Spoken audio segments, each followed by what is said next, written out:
Hello, everyone. This is Tyler over at Signal Horizon, and today we'll be talking about the trope, the monster in the maze.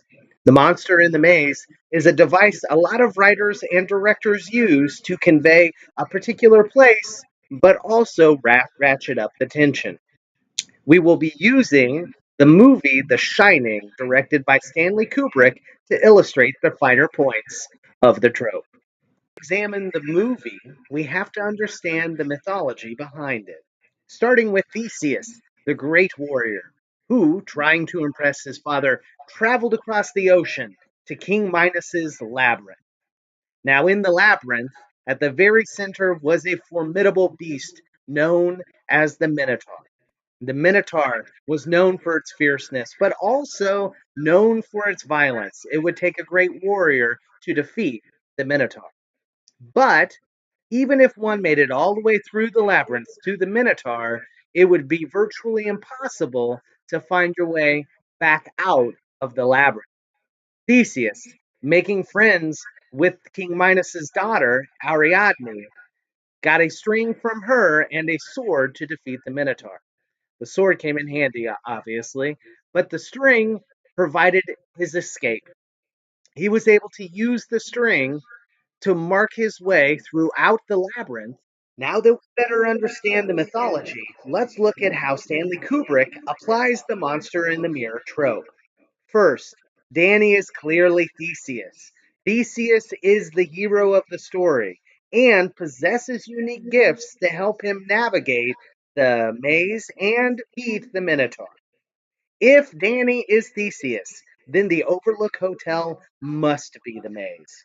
Notice how Stanley Kubrick spends a great deal of time showing us how the hotel looks from Danny's perspective.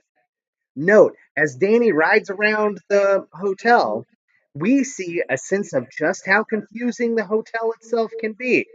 He indicates that through a number of different carpets, as well as rooms that theoretically don't exist in the way that the hotel would make us believe that they do.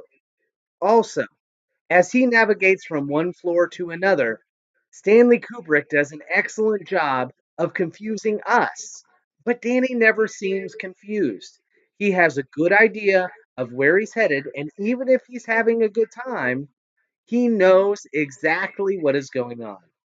It's that sense of command and control that will ultimately make him the Theseus character. Now, if Danny is Theseus, then the Minotaur must be Jack Torrance. Remember, the Minotaur is one whose sole job is to destroy anything and anyone in the labyrinth. He uses a number of tools, and in fact, in some of the mythologies surrounding the Minotaur, he uses an axe like item to destroy those that enter the labyrinth. Note, the Minotaur is never given any kind of directive other than to destroy those in the labyrinth. At the end of the film, Jack Torrance's character's sole job is really to kill those that still exist in the maze. His character development isn't any more than that of a basic Minotaur. The only element missing, then, from the monster in the maze trope would be the string. How do we find our way out of the maze once we have defeated the Minotaur? Stanley Kubrick gives us a great device to use here, in that Danny uses his own intelligence as well as his ability to shine. Stephen King and Stanley Kubrick both discuss Danny's ability to know things supernaturally as one of the things unique about the character.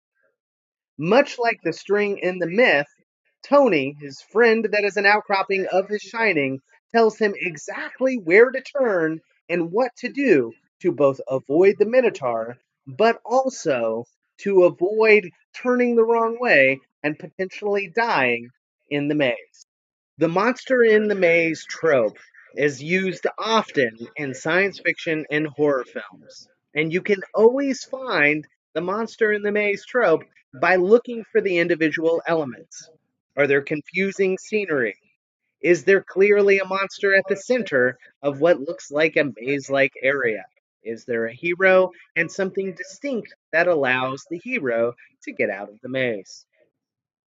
If you liked what we did with Monster in the Maze trope and examining the film The Shining, please subscribe or like us on YouTube. Or go on down to Facebook and like our homepage on Facebook at Signal Horizon. Or tweet at us at Signal Horizon. More importantly, why don't you go on down to the website, www.signalhorizon.com, where you can check out our other versions of 3T and the different tropes that you may like. Until the next film analysis that we do, thanks so much for your time and have a good one.